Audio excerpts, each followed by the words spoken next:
iniciar falando para vocês, obviamente que eu vou falar muito sobre a questão das mulheres, né?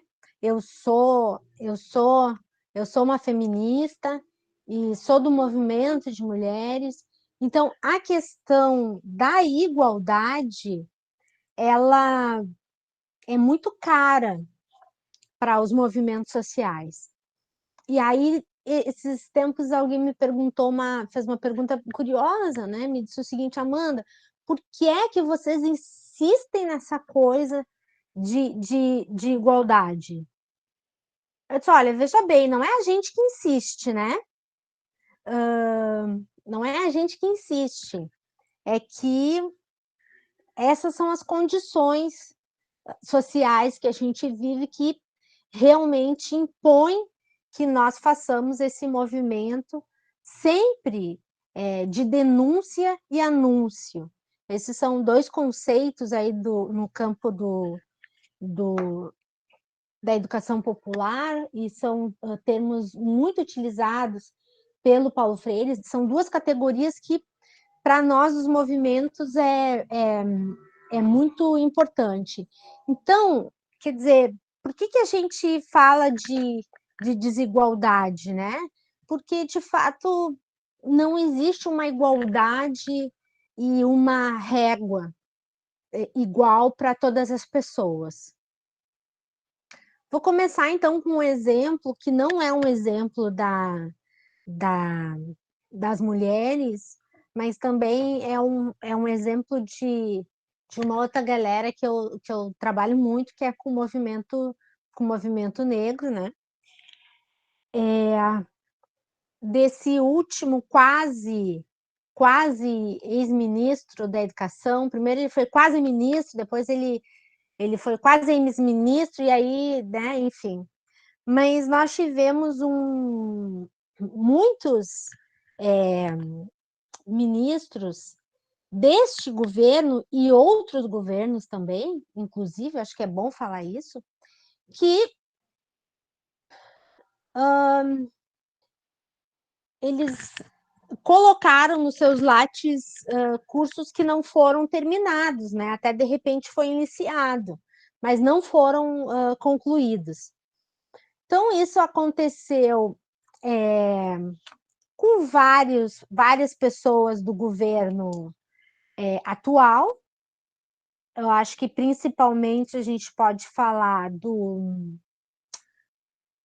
ministro do Meio Ambiente e da ministra dos Direitos Humanos, da Família e de tudo mais, e do próprio governador, né, do estado do Rio de Janeiro também, que colocaram nos seus currículos que tinham feito doutorado, que tinham feito pós-doutorado, e depois tiveram que explicar essa situação, porque não era bem assim, né? Ou tinha iniciado e não fizeram, e não concluíram, mas enfim, o fato é que tinha uma inconsistência ali, e, e aí o pessoal teve que explicar.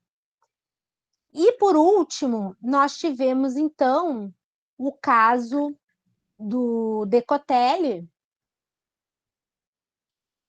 que também, seguindo a onda dos outros ministros, resolveu dizer que ele tinha terminado coisas que ele não terminou.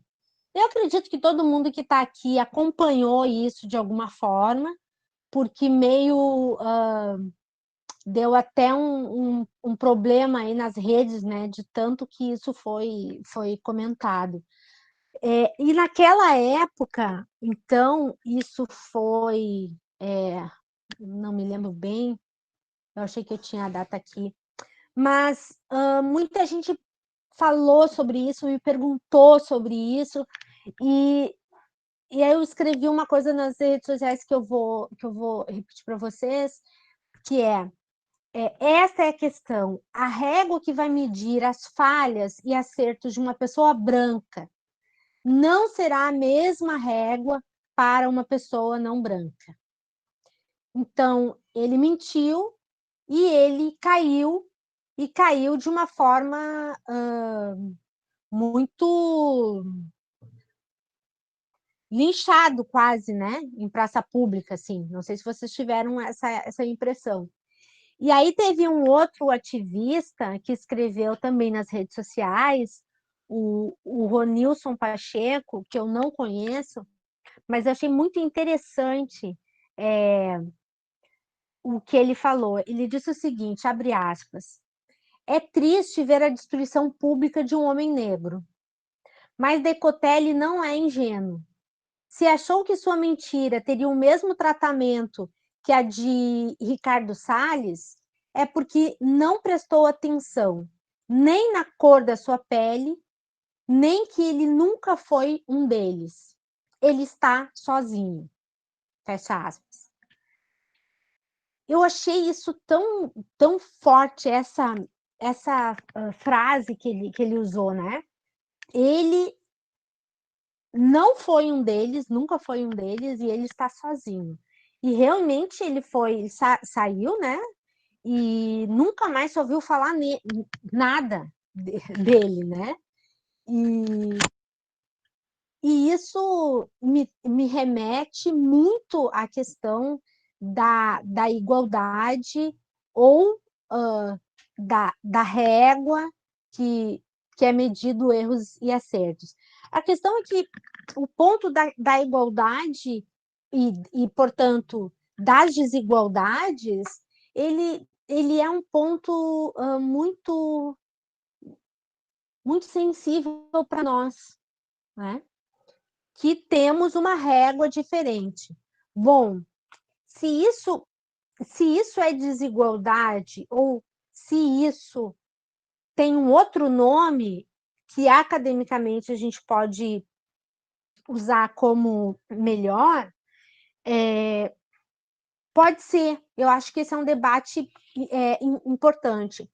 Mas, paralelo a esse debate, que é um debate importante, nós precisamos fazer também esse debate de alguns dados que eu vou ler aqui para vocês, antes de me fixar mais na questão, sobretudo das mulheres, tá? Eu trouxe aqui alguns dados do IBGE, são dados de 2018, e obviamente a gente conhece os dados, né? Acho que muitos conhecem os dados, mas a pergunta é: o que a gente faz com esses dados, né? A gente naturaliza esses dados ou a gente desnaturaliza esses dados? Está aqui na sala uma mestranda que está terminando já o mestrado comigo, e uma professora da banca, professora Márcia, da Federal do Rio de Janeiro, disse para ela, olha, você precisa desnaturalizar os dados sobre a cadeia, né? Sobre pessoas no sistema prisional, E aquilo me chamou muito atenção e aquilo nos seguiu. Então, eu acho que essa indagação da professora Márcia, da Universidade do Estado do Rio de Janeiro, nos acompanhou, né, Rai? Está nos acompanhando até o final dessa dissertação, porque realmente é isso, a gente vê os dados, mas a gente vai, de alguma forma, já se acostumando com eles e já meio, olha, é assim, né? Então a gente vai naturalizando uma coisa que não era para ser naturalizado. E aí agora me veio esse exemplo que eu vou dar para vocês. Gente, já deve fazer 20 anos isso. Em 2005, não, 15 anos. Em 2005, eu trabalhei para o SESI, e eu trabalhei com a população carcerária do semiaberto. E o nosso trabalho era junto com o programa Brasil Alfabetizado, do então recém-possado presidente Lula, né, do PT, e o nosso trabalho era de alfabetizar os adultos, era prisão masculina, então a gente alfabetizava e deixava eles prontos para fazer a prova para ganhar a certificação, né, do ensino fundamental, até a quarta série. Na época era série. E então eu fiquei com essa turma, embora eu coordenasse o projeto, nós tivemos uma demanda muito grande por causa da remissão de pena, aquela coisa toda, então eu fiquei com essa turma, especificamente. Mas acontece que quando eu fiz a primeira movimentação, né, que tipo ver o que eles sabiam, ver em que nível eles estavam, se eles sabiam escrever seu nome, ou se eles ainda escreviam com formato com desenhos. Então, isso tinha que ser visto, né, de alguma maneira. Então, eu fui, depois de fazer essa avaliação, eu fui para o dono da cadeia, ótimo, né? O diretor da cadeia, e disse para ele: olha só, os dados que tu me passou não estão corretos, tem algum problema nesses dados, porque tem muitas pessoas que estão ali, muitos homens ali naquela sala de aula, que sabem ler e escrever. Então, ou eu peguei errado contigo os dados, ou enfim. E aí ele me disse o seguinte, uma coisa que eu nunca mais me esqueci, olha que isso foi em 2005. Ele me disse o seguinte: ai, sabe o que que é? É que cor e escolaridade a gente nem mexe aqui. A gente sempre deixa assim. Aí, porque se a pessoa não é, a pessoa vai me dizer. E eu disse: e o que que o senhor deixa aí, né? Eu disse: eu deixo analfabeto e deixo cor negro. Eu não mudo essas duas. Já fica salvo ali no computador, porque a maioria deles são, sabe? São pessoas negras não sabem escrever e não sabem ler. Gente, que paulada isso, né?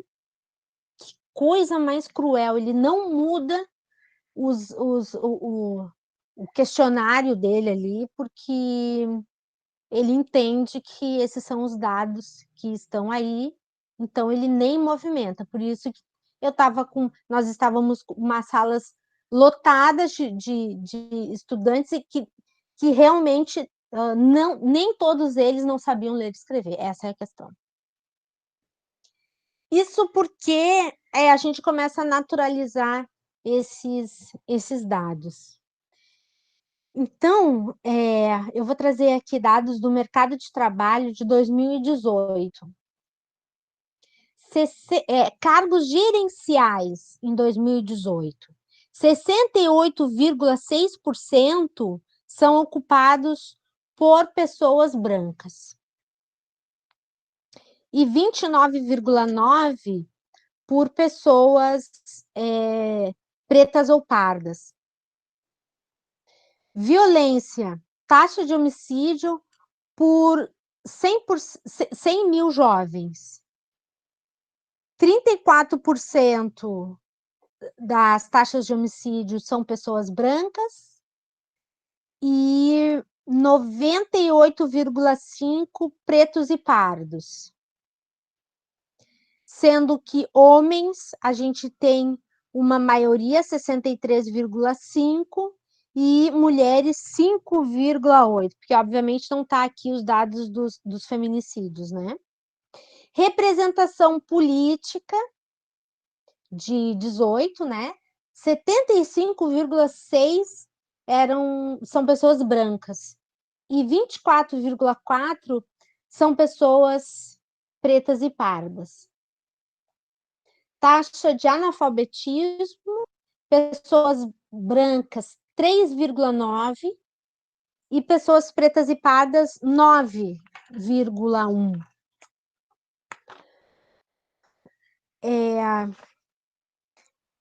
Bom, e aí a gente vai ter aqui outros balanços, e um que eu acho bem importante também, que é pessoas de 10 anos ou mais de idade que acessam a internet e possuem dados, né, para usar a internet. 2016, então, 59% eram pretas ou pardas e 71,2% eram pessoas pretas ou pardas. No momento que a gente está discutindo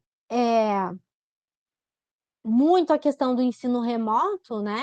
Esses dados para nós são muito importantes. Então, nós temos efetivamente uma desigualdade muito grande, uma desigualdade que pode ser dita de uma outra forma, mas a questão é que nós não estamos em pé de igualdade. E não estamos também em igualdade na largada. Eu acho que também isso é uma questão bem importante para nós. Então, essa acho que são as primeiras coisas que eu apontaria, né? Por que a gente precisa falar sobre desigualdade e sobre igualdade? A igualdade marca profundamente o movimento feminista, né? Eu acho que eu devo ter algumas colegas minhas aqui nessa sala e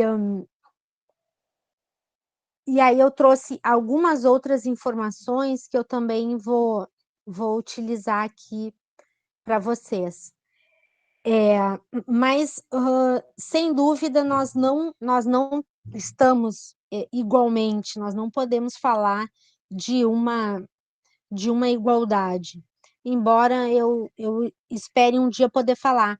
E aí, enquanto não dá para falar isso, a gente vai falando sobre desigualdade e tentando desnaturalizar esses dados. Eu acho que a primeira coisa que a gente precisa para fazer isso, para desnaturalizar os dados e para poder compreender de fato por que nós estamos na situação que nós estamos, quando a gente vai falar sobretudo das minorias, maiorias, né, nesse país, eu acho que a gente vai ter que primeiro fazer a conversa sobre a escravidão. O período da escravidão legal que a gente teve no Brasil, a tal da Lei Áurea, e isso é ainda uma coisa que a gente não se debruçou ainda. Eu estou procurando um livro aqui, porque eu gosto de mostrar ele. Esse livrinho aqui, eu tenho aula eu sou professora de políticas públicas, né? Então, os meus estudantes, eles precisam ler esse livro, que se chama Abolição. Ele é da década de 80, mas eu acho ele, assim, ele traz questões bem interessantes. E o que eu quero deixar, assim, dito é que é bem interessante que os meus estudantes de políticas públicas, muitos deles, inclusive, que vêm dos movimentos sociais, desconhecem algumas coisas sobre o que foi os nossos 350 anos de escravidão legal nesse país. E aí essa autora aqui, a Emília da Costa, uma historiadora, ela vai dizer o seguinte, abre aspas, se a Lei Áurea lhes garantia o status jurídicos de homens livres, ela não lhes fornecia os meios para tornar sua liberdade efetiva. A igualdade jurídica não era suficiente para eliminar as enormes distâncias sociais e os preconceitos que mais de 300 anos de cativeiro havia criado. A Lei Áurea abolia a escravidão, mas não abolia o seu legado. 300 anos de opressão não se eliminam com uma penada. Então, não sei se nós temos historiadores aqui, historiadoras aqui nessa sala, mas a questão é, o Brasil foi o último país do mundo ocidental a terminar com a escravidão dos negros. E nós temos o maior número de pessoas negras num país que não está no continente americano. Então, isso vai gerar uma desigualdade muito, muito profunda na sociedade que nos acompanha até hoje. E aí eu vou pedir para vocês que a gente possa fazer minimamente aqui uma linha do tempo. Eu gosto de usar essa linha do tempo. Um dia eu vou fazer ela bem direitinho, assim, uma linha do tempo mesmo. Que vai começar. Primeiro movimento, então, vai ser. Deixa eu achar aqui. Ai, gente, você sabe que quando eu faço palestra, coisas assim, eu leio, né? Mas aí eu começo a conversar aqui, porque parece que eu estou falando comigo mesma aqui, e aí, e aí é isso. Mas, enfim, nós temos, então, os primeiros navios negreiros chegando no Brasil. Nós não temos ainda, e se alguém é historiador aí, pode abrir o microfone e pode falar. Mas pegando como dados o portal GL10, da Sueli Carneiro, nós vamos ter os primeiros navios negreiros no Brasil em torno de 1500. Eu estou procurando aqui a data precisa que eles falam ali no site. E aí, isso vai... Aqui, perfeito. 1538 a 1543 vai ser a chegada dos primeiros navios negreiros no Brasil. Então, após 3 séculos e meio, mais ou menos, de escravidão legal no Brasil, a Lei Áurea é assinada em 1888.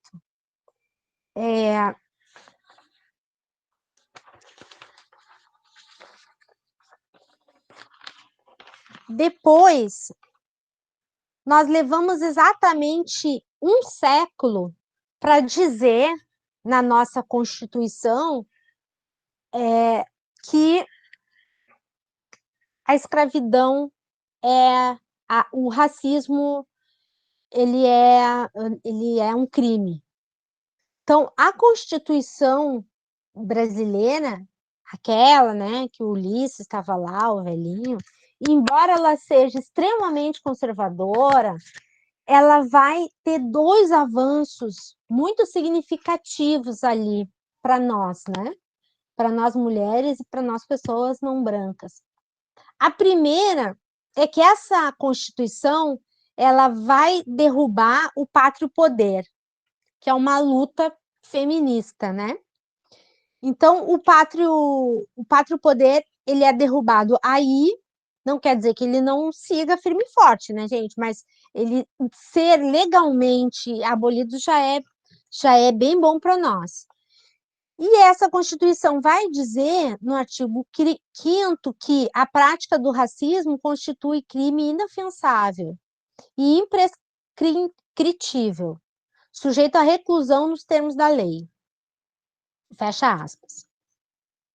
Isso foi em 89. Eu lembro da... 89 ou 88? Agora eu fiquei numa dúvida aqui. Viu? Por isso que eu gosto de estar junto com as pessoas. Porque se tu dá numa plateia, alguém já grita de lá. Amanda, não é tal data, né? Em 1995, 20 de novembro, houve a primeira marcha Zumbi dos Palmares, realizada pelo Movimento Negro em Brasília, com 30 mil pessoas.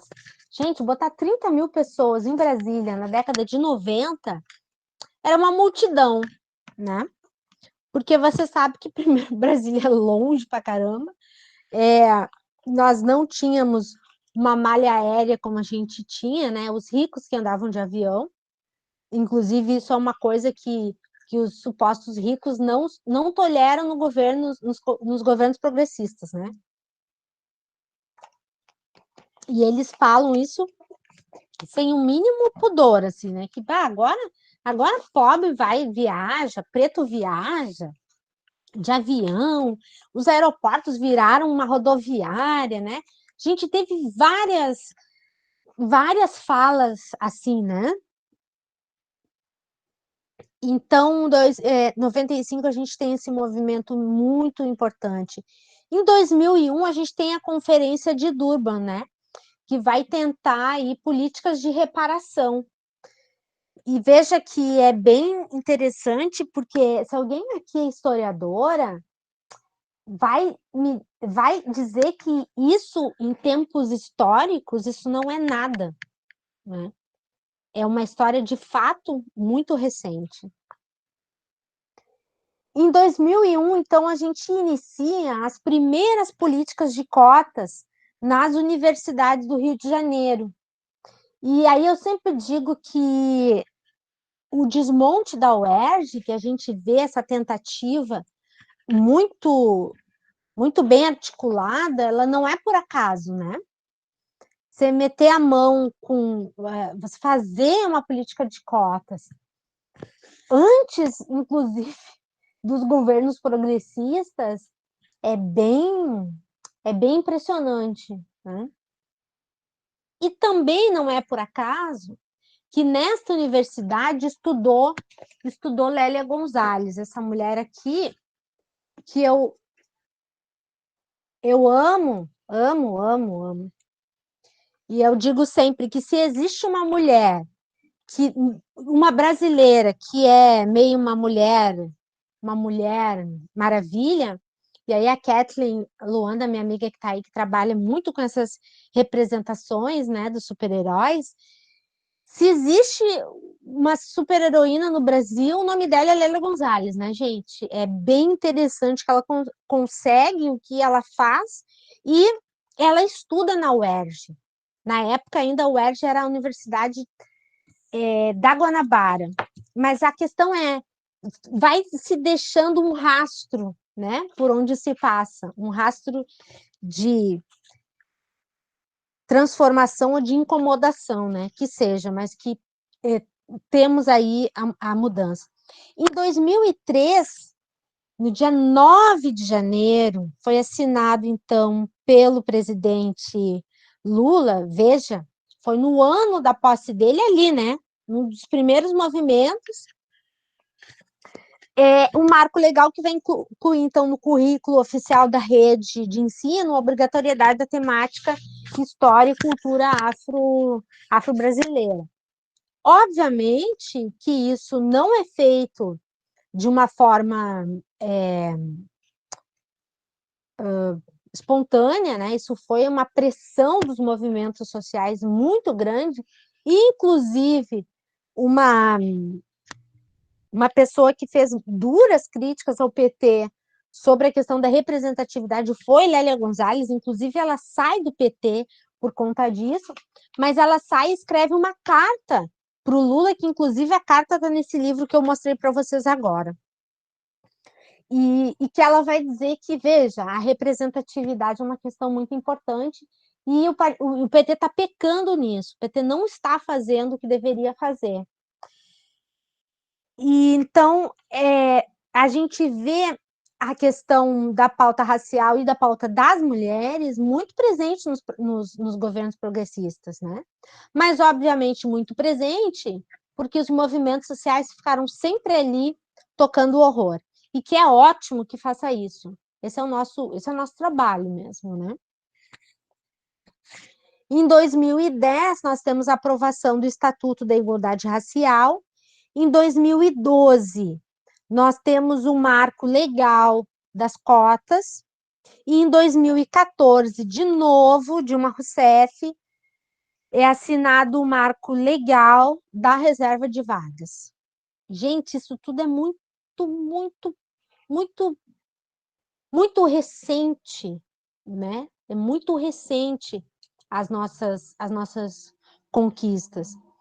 E é por isso que a gente insiste tanto que nós precisamos fazer esse debate de que igualdade a gente quer construir e mais, o quanto esse é a nossa história, que inclusive às vezes é muito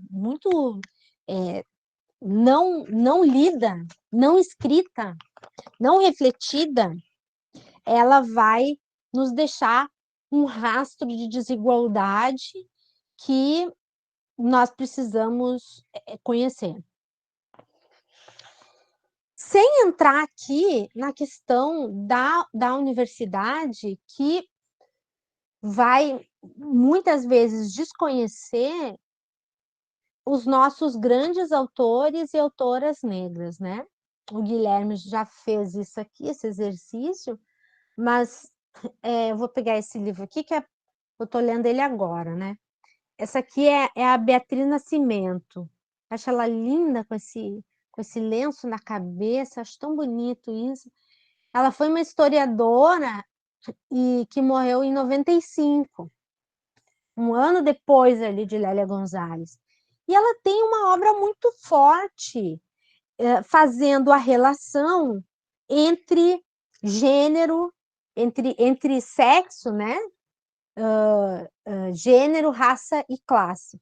Para dizer para nós que as coisas não são iguais. E que bom que nesse grupo aqui, né, a gente já está terminando, nós estamos um mês já juntos, embora a gente não se conheça, porque nós estamos tudo nas nossas casas de pijama, mas o fato é que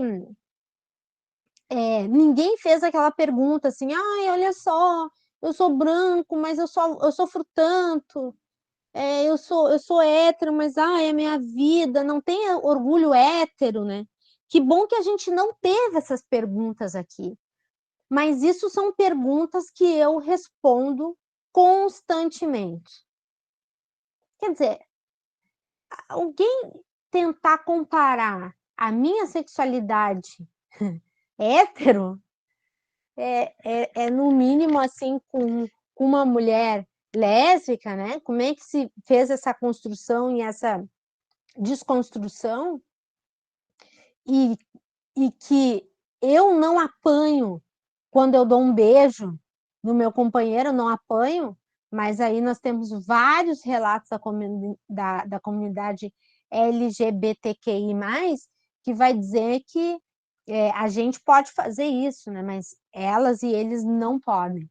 Então, isso nos pauta uma desigualdade muito grande e que a gente dizer ou tentar dizer que as desigualdades elas não existem, ou eu também sofro, ou eu também alguma coisa, realmente são coisas que a gente precisa fazer esse debate, né? E as nossas pesquisas precisam fazer denúncias, precisam fazer anúncios também, mas também precisa fazer denúncias de como vive as minorias no Brasil, né? Eu acho que isso é um debate bem importante a ser feito. Por fim, eu fiz uma outra linha do tempo, dessa vez das mulheres, também para a gente, para isso, é para dizer assim, oh, gente, realmente as coisas são recentes. Então, é uma linha, mas ela é uma linha pequena. Mas vamos lá. Então, algumas conquistas do movimento de mulheres, que é um movimento que luta pela igualdade, né? Vocês assistam as sufragistas, os filmes do movimento de mulheres, ele é um movimento pela igualdade do voto, os direitos civis também é um movimento que vai marcar muito isso, a igualdade, os grandes discursos aí de Malraux e de Martin Luther King à frente dos direitos civis, e a própria Nina Simone, né, que vai ser a voz dos direitos civis. Vai falar muito sobre isso, que o movimento quer igualdade. Bom, em 1827, nós vamos ter a primeira lei sobre educação de mulheres. Essa lei vai permitir que as mulheres frequentem o ensino fundamental, né, que na época era ensino elementar, e os ensinos mais avançados seguiam proibidos para mulheres. Então, é o seguinte, a mulher pode ler, pode escrever, mas não pode ser uma cientista, por exemplo. Depois, em 1879, as mulheres têm uma autorização do governo para estudar nas escolas de ensino superior. É muito importante dizer aqui, embora todo mundo, eu acho que já saiba, que isso foi em 1879, então era para raríssimas mulheres, primeiro, mulheres brancas, né, que podiam estudar, e segundo, tu tinha que ter um pai, ou um marido, ou um irmão extremamente progressista, né, que vai dizer, não, vamos lá, a gente vai contigo. Inclusive, os registros de mulheres nas universidades, que foi aí na Bahia, inclusive, adoro a Bahia, gente, sempre digo isso para vocês. O registro de primeiras mulheres estudando foi na Universidade da Bahia, Federal da Bahia, que não era federal na época, né? Mas é na Bahia. E elas contam, é muito interessante o relato delas. Eu tenho um livro, essa coisa eu tenho um livro, eu sempre tenho um livro para dizer uma coisa, vocês já viram, né? Mas, enfim, em alguma hora eu acho ele aqui. Mas elas vão dizer, inclusive, tem uma delas que fala que ela vai para a universidade e o irmão dela tinha que ir junto, porque como ela fazia medicina, e medicina, tu tem que abrir, né, um corpo, então a universidade entendia que uma mulher não podia ver um homem pelado. Então, ela tinha que ir com algum homem que fosse responsável por ela. E também elas vão contar umas histórias muito interessantes, como que tu vai num banheiro? Não tem banheiro de mulher. Que coisa louca, né? Não sei se vocês já viram a Dama de Ferro. Gente, ela é horrorosa, mas eu acho que é isso, né? É não ter banheiro, não ter banheiro para você, porque esse lugar não te pertence. Esse livrinho aqui, opa, ele é um dicionário de mulheres, e aí tem muitas mulheres aqui, e aí a gente vai lendo essas histórias. Eu adoro conhecer mulheres, sabe, gente? Conhecer mulheres assim que a história varreu para baixo do tapete. A Virginia Woolf vai escrever que durante muitos anos o anônimo era uma mulher, né? Na literatura. Então é bem isso. E esse livro vai fazer esse trabalho. Veja, em 1915, a Caixa Econômica Federal passa a permitir que mulheres casadas possuíssem conta, não era nem conta, para as mulheres casadas possuíssem depósitos bancários em seu nome, quando não houvesse oposição do marido. Então, meu marido tinha que me pegar pela mão, entrar comigo numa agência da Caixa e dizer: olha só, essa mulher aqui, eu sou casada com ela, e eu estou liberando ela para receber depósitos, né, bancários. Gente, isso foi em 1915. Obviamente, né, de novo aqui, mulheres brancas e toda essa coisa. Em 32, a gente teve a conquista do voto, que foi uma conquista, inclusive, bem avançada. O Brasil está na frente de muitos outros países. Deixa eu ver, conquista pelo voto.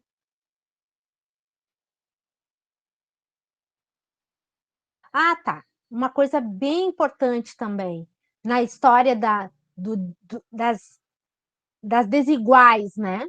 Tem uma marca chamada Desigual, uma marca de roupas, assim. Eu acho muito interessante ver aquelas roupas que é desigual mesmo, né? E geralmente eles botam um lado igual e o outro lado desigual, sabe? Bem interessante. Bom, então, entre 1937, o Estado Novo vai criar o decreto 3199.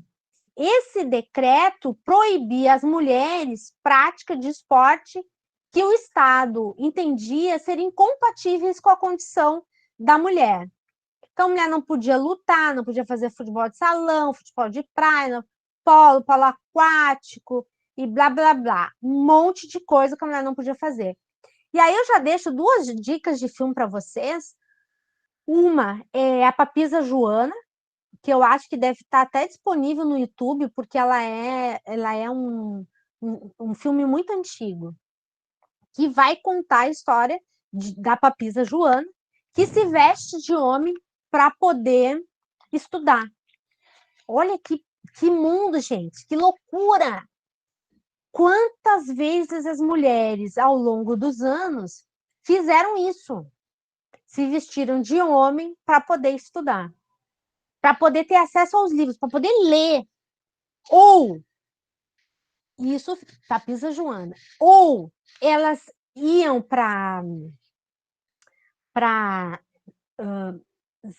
o convento, e aí eu indico o outro filme que eu ia dizer, que é Sor Joana, que também é uma feminista mexicana que vai para o convento, porque é o seguinte, ela queria ler, ela queria estudar, e a vida dela já estava traçada, ela ia casar e ia ter um monte de filho.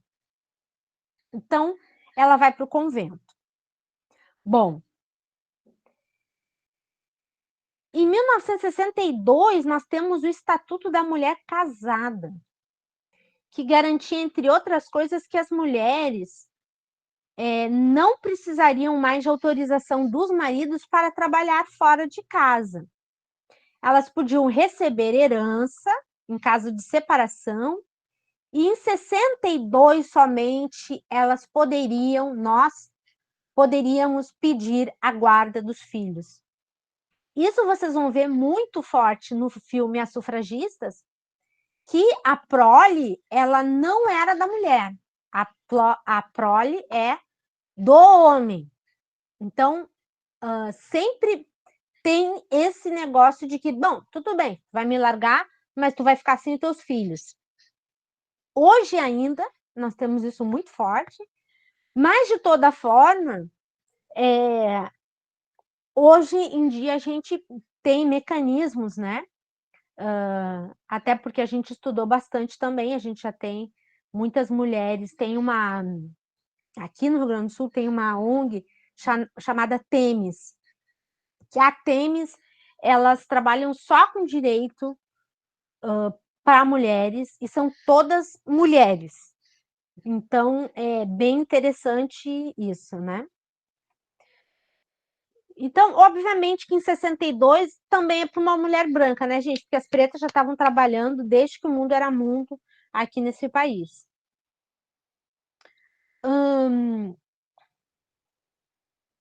77, a gente tem a lei do divórcio, que foi uma questão bem importante.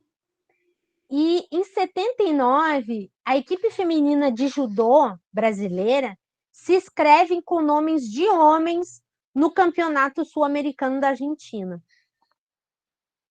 E esse fato motiva, então, a revogação do decreto 3.199. Veja que interessante. Sor Joana, a Papisa Joana vestindo de homens, mais um monte de mulheres ao longo da história, e aqui do nosso ladinho, em 79, eu já estava nascida, era uma bebezinha, 79, as mulheres ainda usavam isso. Eu vou com o nome de homem, porque daí eu posso fazer. É por isso que eu digo que, para nós, mulheres, a igualdade ela é muito central. Porque é isso. Se eu boto uma roupa e um nome de homem, eu posso fazer. Então, a minha condição de mulher me deixa à margem de... me deixa impossibilitada de fazer certas coisas. Bom, e na década de 80, também é bem interessante essa história, na década de 80 a gente tem a criação dos centros de autodefesa para coibir a violência contra a mulher, e surge o lema quem ama não mata. Então, na década de 80, a mulherada entendeu, olha, vamos ensinar as mulheres a lutar, porque o negócio está muito feio, né? Continua feio, inclusive, até hoje, né? Em 83, vai surgir os primeiros conselhos estaduais sobre a condição da mulher. Inclusive, Lélia Gonzalez esteve junto nesses conselhos. Eles surgem primeiro em Minas Gerais e depois em São Paulo. E vai ter como mote a criação de políticas públicas para as mulheres. Vamos ver o que mais.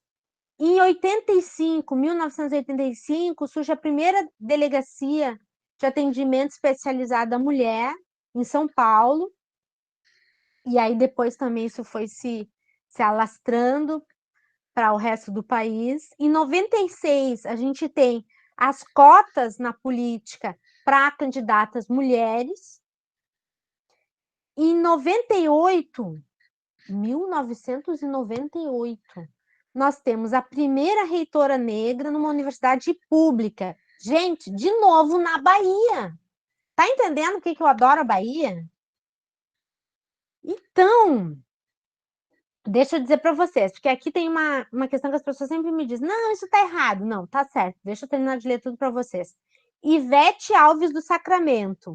Ela representou a Universidade do Estado da Bahia de 98 a 2006. Então, ela é a primeira reitora não branca de uma universidade pública, tá? E depois dela vai vir Nilma, que é a primeira reitora negra de uma universidade federal. Mas ambas são públicas, né? Em 88... Opa, não, isso aqui está deslocado. Em 2006, a gente tem, então, a Lei Maria da Penha, que vai punir, então, mais rigorosamente os crimes de violência doméstica, e aí existe uma conscientização, né? Essa lei nos trouxe toda uma conscientização da sociedade de que o seguinte, né? Não dá para ficar batendo em mulher. E também é importante, é triste, mas é importante dizer que isto também foi por conta da pressão do movimento feminista e da pressão dos organismos internacionais, que vão dizer, olha, as taxas de violência contra a mulher no Brasil estão altíssimas, a gente precisa fazer alguma coisa. E a Maria da Penha, né, por sua vez, aí, quase morta pelo seu marido, né, pai das suas filhas. Ai, gente, eu li o livro dela uma vez só, e eu acho que eu até dei aquele livro. Acho que ele não está mais por aqui, porque ele foi um livro, assim, que, nossa, me arrebentou, sabe? Tipo, ai, gente, que tragédia isso, que coisa horrorosa isso, né?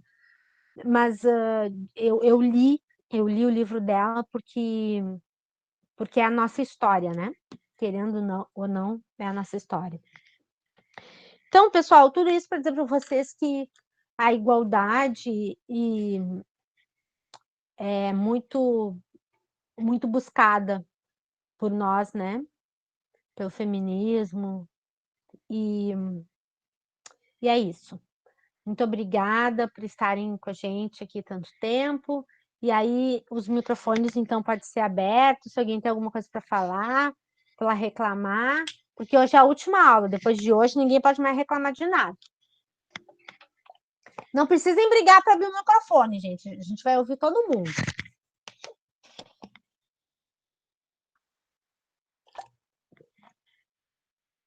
Desirê, eu não consegui acompanhando o chat, na verdade. Eu vi. Isso, Ivete Sacramento. Perfeito.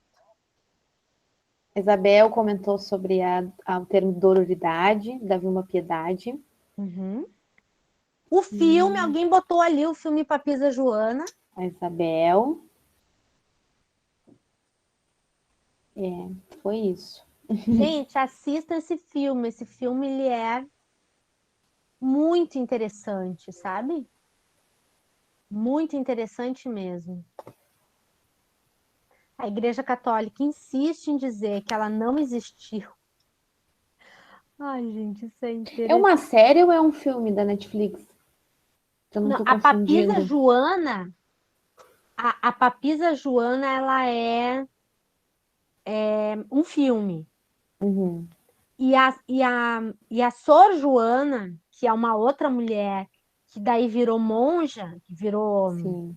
freira, ela é uma série, mas Tá. ela não é do Netflix. Eu não sei de onde que ela é. Eu tô com Mas uma eu na cabeça, assisti mas ela eu acho que não é a baixada. mesma. Meu marido Eu tô... baixou para mim. Uhum. Eu tô com uma na cabeça que tem na Netflix, que é o mesmo estilo, mas não tô me lembrando também o nome. Tem que pesquisar. Mas ela pode estar lá. A Papisa Joana teve durante muito tempo no Netflix. Não sei dizer se ela ainda Uhum. está Essa lá. tem, né? Mas É ela colocar o link aqui para nós. tá bom.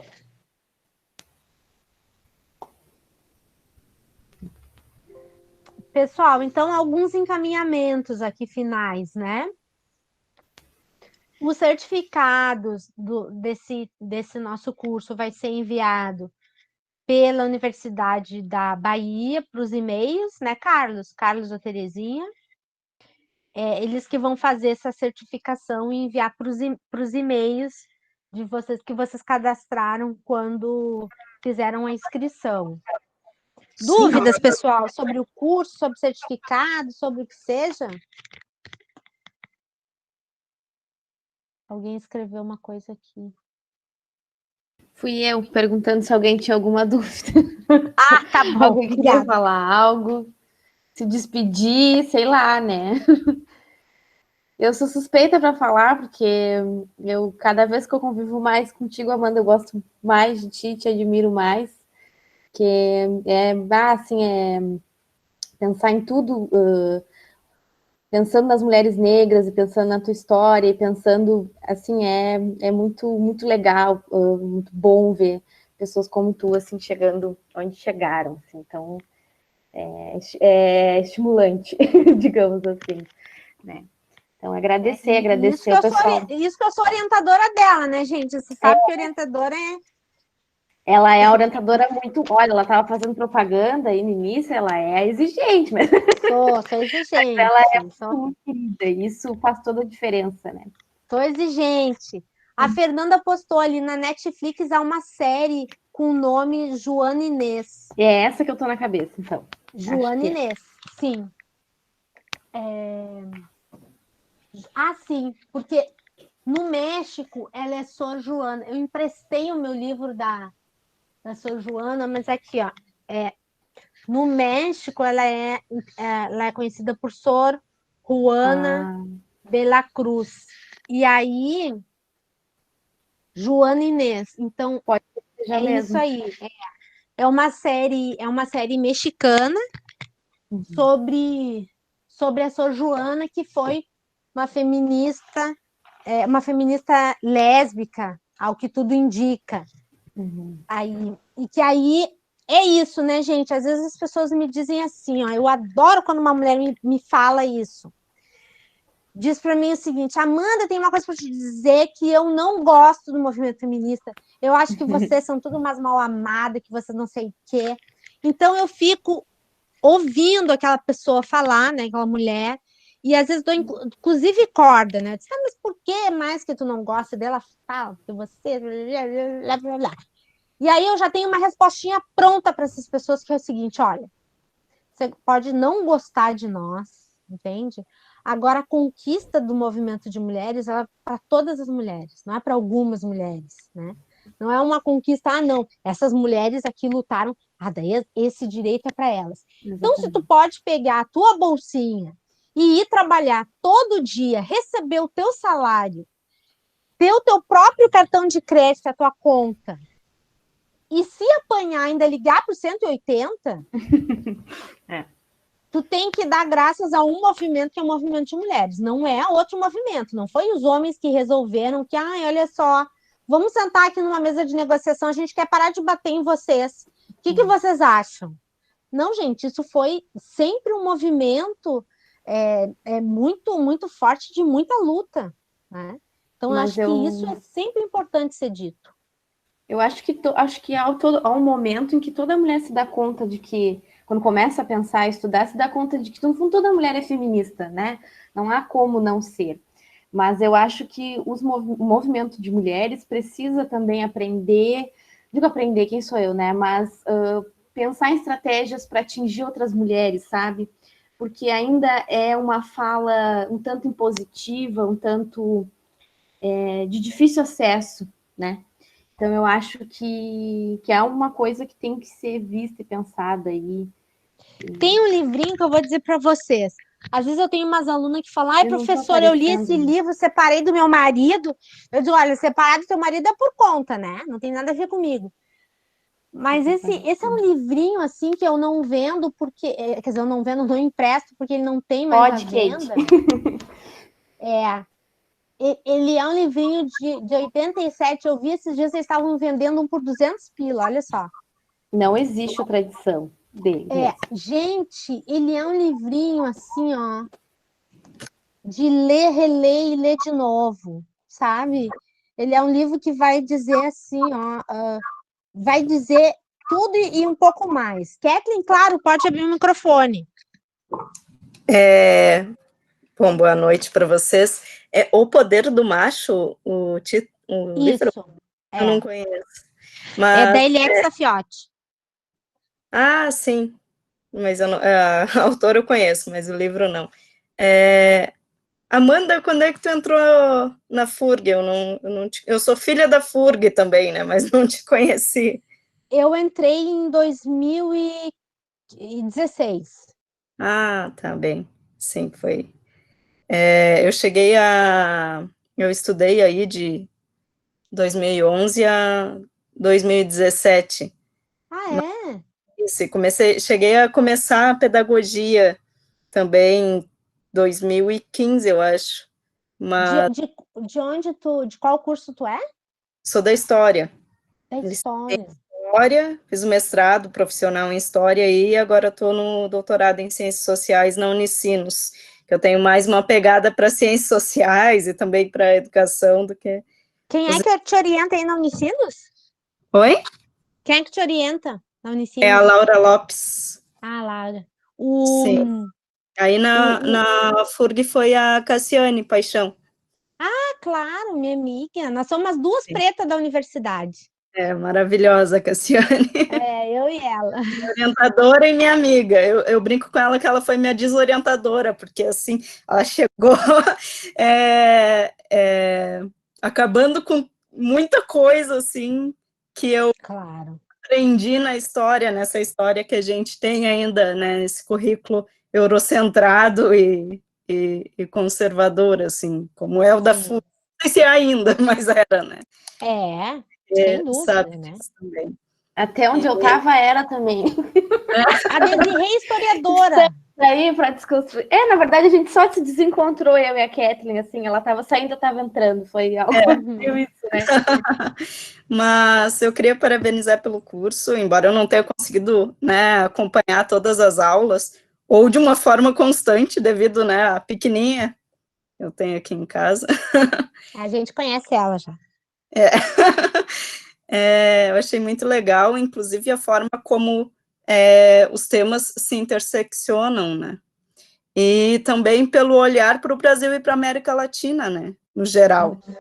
Porque justamente eu penso que a gente tem cada vez mais que discutir, né, a nossa realidade, e daí tu falando agora sobre as leis, fiquei pensando no feminicídio, né, que eu estou estudando, e consciente também, né, e pensando em tempo histórico, é um absurdo de como é recente, na Argentina, ainda mais no Brasil, no México, que são países, assim, com altos índices, né, de feminicídio. Mas achei bem relevante tu colocar a questão do movimento feminista, porque pensando no feminicídio, em específico, né, no Brasil, nos países, assim, no México ocorreu por outra via, assim, mas no Brasil, essa lei, a lei do feminicídio, né, ela entra via uma discussão jurídica. Ao contrário do resto da América Latina, que foi via movimentos de mulheres, né, aqui entra via jurídica mesmo, assim. E isso acaba gerando uma série de problemas, porque a Maria da Penha, né, já está na boca do povo, e foi uma conquista do movimento feminista, né. As autoras que estão discutindo feminicídio, e que há pouquíssimas teses, assim, por exemplo, cadastradas no banco de dados da CAPES.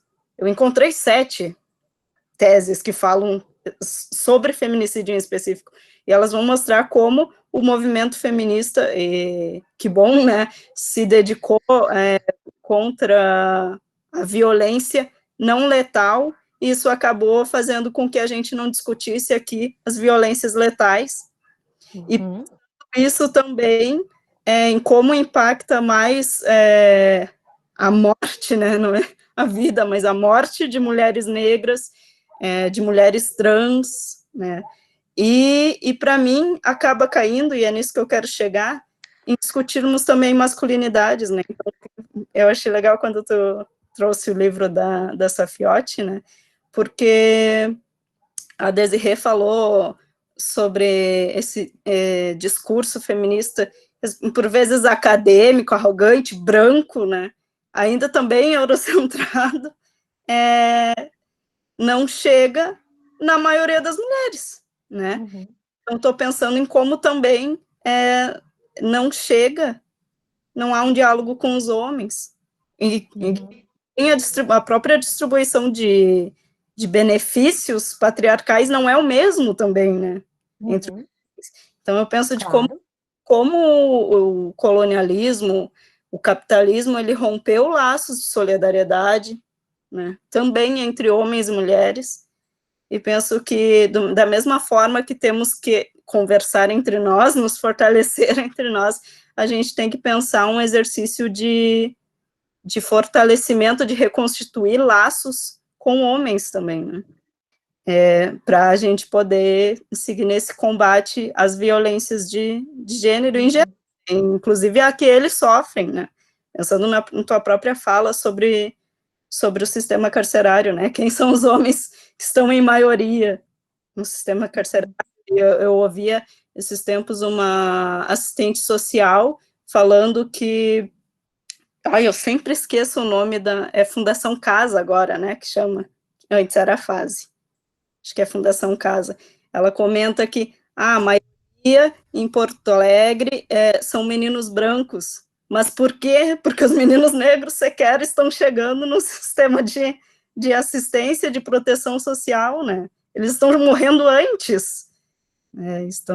E daí eu acho que a gente tem que pensar nisso tudo conectado também. Então, assim, da mesma forma que conversar entre nós, mulheres, fortalecer essas redes com os homens.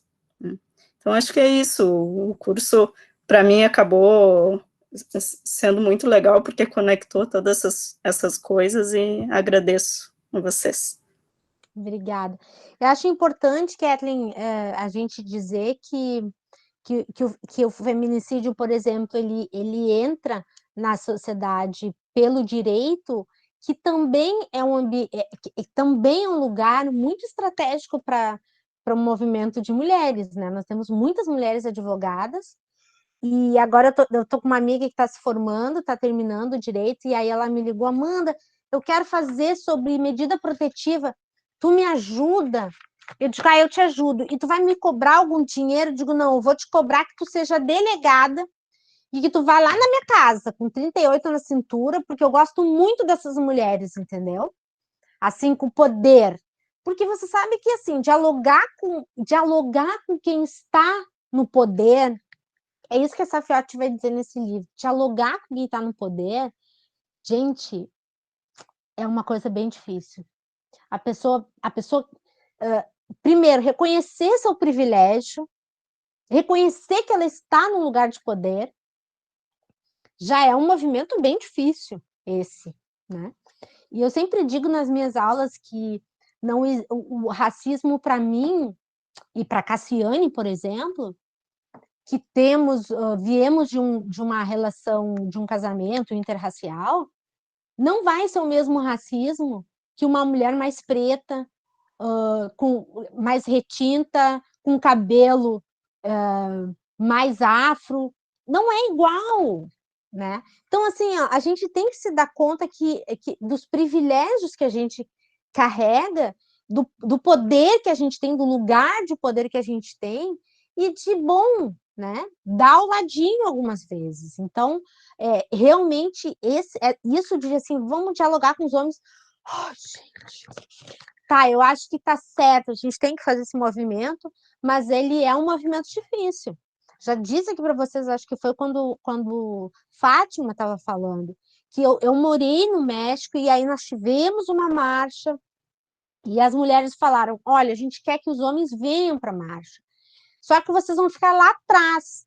Não, eles estavam lá na frente, querendo pegar o megafone, querendo fazer o protagonismo do movimento feminista. E aí o seguinte, o movimento feminista no México ele é fortíssimo, né? E foi assim, enfim, foi um negócio forte, né? Porque é isso, né? Fica atrás lá da marquinha, meu amigo, vem com a gente. Isso de imediato realmente é muito difícil, assim, né? Mas... E outra coisa, assim, se tu vai, né, comparar feminicídio México, Brasil, a mulher no México, ela morre muito mais na rua, né? É um feminicídio muito diferente. No Brasil, nós morremos em casa. Qual é o pior lugar para a mulher estar? O lugar mais perigoso? Na sua casa. Gente, né? É uma coisa assustadora, essa coisa de estar em casa. Porque a gente tem essa coisa, né? O poder do macho, o macho mando, o macho tem o poder, ele é teu dono. E é um movimento que eu sempre digo, temos que ensinar para as crianças, para os adolescentes, meninas, meninos, quem ama não mata, quem ama não bate, quem ama não é dono, né? O amor é livre, enfim, são coisas que a gente vai ter que achar mecanismos para ensinar, né? Eu acho que aí, Kathleen, aí seja um debate muito potente, com a meninada jovem, ensinar desde cedo que, olha, veja bem, a gente tem umas coisas para dizer para vocês. Então, eu acho que esse é um caminho bem, bem, bem importante. Não estou dizendo aqui que eu não faço diálogos, inclusive eu tenho muitos parceiros homens, o Carlos é um deles, e que, sem dúvida, me ajudam muito. Eu tenho 4 irmãos homens, quer dizer, esse diálogo tem que acontecer. Mas eu queria achar outro, mas aí veio mais, né? De fato, o lugar de poder,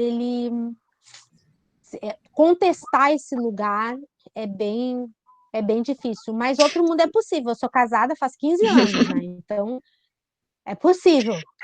Estruturalmente falando, É muito difícil, né? Inclusive porque a gente pensando na Segato, que vai falar que antes dessa estrutura de gênero colonial que a gente vive hoje, que a gente conhece, exercita, né? Que a gente produz, inclusive, e mesmo tenta combater, já haviam patriarcados que ela chama de baixa intensidade, né? Mas que o colonizador chega e vai exacerbar, e vai intensificar. Então, numa perspectiva mais histórica, assim, sim, penso que no cotidiano, em realidade, é bem difícil, né, de combater isso. Mas por também olhar, pensar nos avanços, né? Então esse livro eu tenho. Ah, tá. Não, eu ia te dizer, esse livro é central, né, para tua tese, Isso. né? Eu estou trabalhando mais com as decoloniais, né, com as feministas comunitárias, assim, mas ela é um clássico, né? Essa Fiote está sim, acima sim, desses sim. marcos. Acho que esse livrinho dela Ela já vinha antes, né? Tem um texto dela que ela fala sobre feminicídio em 99. Claro, né? O nome do livro é Gênero, Patriarcado, Violência. Ele foi reeditado pela Expressão Popular. Ele também estava sumido e a Safiotti fez contribuições bem importantes para o Eu tenho esse feminismo. mesmo. Mas tem a Mara Viveiros, né, que tem o livro As Cores da Masculinidade. É uma antropóloga afrocolombiana, e daí ela revisou essas rodas de projetos para homens, né, de combate à violência de gênero. E daí ela vai mostrar como tem dois tipos, assim, tem aqueles que estão mais focados no comportamento, tem aqueles que estão falando sobre estruturas, mas que, em geral, todos estes que deveriam, essas coisas deveriam se encontrar, que, em geral, todos esses não estão acompanhando o avanço acadêmico também dessas discussões sobre violência de gênero numa perspectiva das teorias feministas. Pensar nisso, sim, como um avanço, esses projetos que vão discutir entre os homens, então, ou de como isso está passando a ser uma política pública também, né? Homens agressores em situação de violência de gênero que vão ser encaminhados pela vara da família para grupos de discussão, mas para que eles entendam também qual é a origem dessa violência, mais do que uma discussão moral, né? Essa é a minha questão, assim, mas da matriz, para pensar, então, de como essa matriz nos produz subjetividades, produz, né, práticas cotidianas. E, realmente, isso não é fácil, né? Mas tem encontrado aí também propostas no dia a dia. Eu estou acompanhando a rede de enfrentamento, estava, né, antes da pandemia, a rede de enfrentamento à violência aqui de São Leopoldo, e a Delegacia da Mulher estava fazendo rodas de conversa na periferia, nas vilas, e em uma destas me surpreendeu, porque em todos os lugares que eu estava indo, a maioria éramos mulheres, no início, e quando terminava não tinha mais homem nenhum.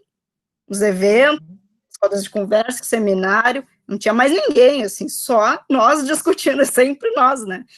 E nele apareceu um educador social com um grupo, assim, de umas 10 crianças, a maioria meninos, que trabalham, então, no contraturno com essas crianças, levou essas crianças para discutirem isso, para aprenderem sobre violência contra a mulher também, né? Então, isso, para mim, foi uma injeçãozinha, assim, de, opa, né, também está acontecendo esse movimento desde baixo, né, para pensar assim, embora estruturalmente a gente ainda esteja nessa relação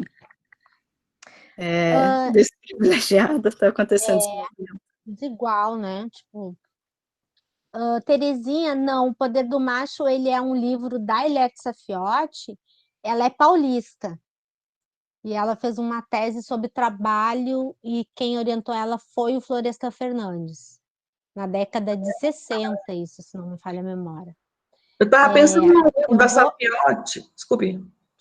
Fala, querido. Eu estava pensando num livro da Safiotti, que é uma tese, acho que vem da tese dela, que é sobre uma denúncia de uma aluna, alguma que fala com ela, que apanhava do marido, que era o magistrado. É isso? Tem um caso desse, não é? É o gênero e violência. Tá. Ok, desculpa. É que é tanta mulher apoiando o Terezinha aqui. Mas no sim. Gênero e sempre esqueço o nome do livro. É Gênero, Patriarcado e Violência. Ela tem um projeto de pesquisa onde ela começa a pesquisar as violências das mulheres das camadas altas, que são as mais escondidas, digamos assim, né? Muito mais difícil descobrir que uma mulher rica apanhou do que uma mulher pobre, né? Por mais que os graus de violência, os pesos e medidas sejam diferentes, né? E aí é nesse livro aí que ela vai... Inclusive, ele é pequeno, ele é compacto para quem vê, mas ele é pesado para quem lê.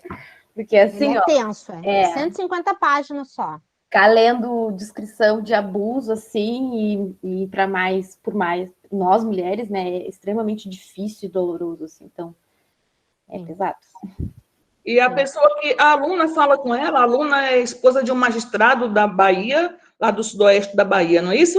Eu estava tentando me lembrar. E ela vai, então, perceber que as camadas têm um silêncio, porque elas não podem falar por conta da classe, por conta de uma série de coisas. Obrigada, Desirê. Bem interessante. Pessoal, então eu acho que é isso. Muito obrigada. E esse projeto de extensão, ele segue aí, não sei como é que vamos fazer os próximos. Então, nos vemos em breve. Vocês me acham aí pelas redes sociais, Amanda Mota Castro, e o Corpos Possíveis também tem o contato de vocês, e a gente envia certificações. Muito obrigada. Eu queria me despedir do pessoal, dá licença, né? Por favor. Fiquei aqui no cantinho, observando a fala e ouvindo atentamente. Pessoal, o Corpos Possíveis agradece, né, pela presença de todos nesse tempo todo aqui. Enice, aqui da UFOB, o lado da UFOB. Aline, muito obrigada pela atenção. Desirê, prazer em conhecê-la, né? Aos que eu não vi, também prazer em conhecê-los pelas carinhas. E estou super cansada hoje, porque saímos de um evento, ou tinha uma reunião de colegiado, depois do evento do Corpus, em outra plataforma, e vi correndo para aqui. O Carlos teve que sair, porque em Barreiras está chovendo muito, e caiu o sistema dele lá, caiu, e ele teve que sair. Aqui também em Salvador está chovendo, e eu agradeço a todos. Muito obrigada. Talvez um dia possamos conversar melhor. Eu conversei muitas vezes no comentário, mas também eu tenho muito para dizer. Talvez um dia eu queira ouvir. Se quiser ouvir, estou à disposição também. Muito obrigada. Nós queremos, Terezinha. Foi um prazer te conhecer mais de perto online, né? Claro. Mas aí vamos ver os próximos eventos, vamos se falar, e aí eu gostaria também muito de te ouvir. Um grande abraço. Outro. E Desirê, acho que a gente fica aqui na sala, pode ser? Pode ser. Vamos Tá ficar. bom. Um abraço, pessoal. Tchau, gente. Obrigada, professora Terezinha. Até a próxima.